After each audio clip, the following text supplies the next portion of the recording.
कौन सा रत्न पहनना चाहिए, कौन सी अंगूठी पहननी चाहिए जिससे कि हमारा भाग्य बदल जाए, हमारी परेशानियों का अंत हो जाए, हमारे दुखों का अंत हो जाए और हमारी पीड़ाओं का अंत हो जाए। जब हम परेशान होते हैं, दुखी होते हैं, पीड़ाओं से ग्रसित होते हैं, तब हमको कोई सलाह देता है कि ये रत्न पहन लो, उस तरह का रत्न पहन लो, ये धारण कर लो। क्या करना चाहिए? बहुत तरह के प्रश्न आते हैं, आपके मन में भी आते होंगे। देखा होगा आपने कई लोगों को भी रत्न पहने हुए। गुस्सा आता है तो ये मोती पहन लो, ये भारी है तो वो नग पहन लो, वो हल्का है तो इसको ये नग पहनवा दो। कई तरह की चीज़ें, ये पत्थर धारण कर लो, वो मोती धारण कर लो, बहुत सारी चीज़ें सामने आती हैं। क्या करना चाहिए? क्या असल में इनका फ़ायदा होता है? क्या ये असर करते हैं? देखिए, हर वो चीज़ जिसमें आप विश्वास रखते हैं वो असर करती है। आपका विश्वास काम करता है। आप किस तरह की भावना रखते हैं वो काम करती है। परंतु हमेशा याद रखिए कि आपके साथ जो अच्छा या बुरा हो रहा है उसके जिम्मेदार, सबसे पहले तो यही चीज़ों को पता नहीं होता है कि उसका जिम्मेदार कौन है। उसके जिम्मेदार केवल आप हैं और उसको भी केवल आपको ही भोगना है। वो कर्म आपके कई जन्मों के हो सकते हैं, इस जन्मों के हो सकते हैं। तो किसी भी तरह का पीड़ा, परेशानी, वो जब तक आपके अच्छे कर्म ज़्यादा नहीं होंगे, बुरे कर्म कटेंगे नहीं, तब तक वो ख़त्म होने वाले नहीं हैं। तो फिर ये नग वगैरह पहनने से क्या फ़ायदा?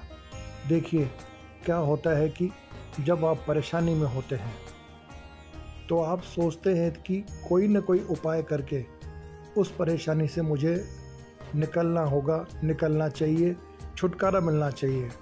परंतु हमेशा याद रखिए कि कोई भी परेशानी सिर्फ आपके कर्मों की वजह से ही आई है और उसके काटने के लिए केवल आपको कर्म ही करने पड़ेंगे।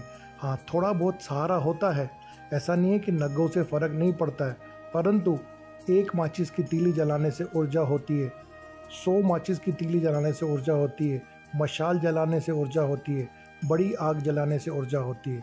तो आपकी तकलीफ़ जितनी बड़ी है, उतनी क्रिया, उतना आपको यत्न करना पड़ेगा।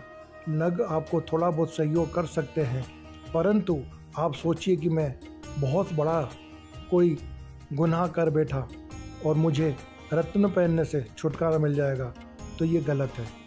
कोई भी अगर आपको कोई किसी तरह से मिसगाइड कर रहा है तो आप सोचिए कि वो आपको गलत रास्ता दिखा रहा है।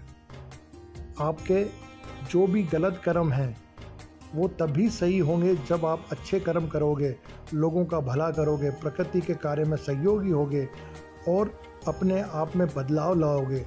आपने सोचा कि मैंने कोई रत्न पहन लिया, मन में चोर, कपट, धोखा देना, लोगों को छल करना, आप सोचो कि उससे आपको फ़ायदा होगा।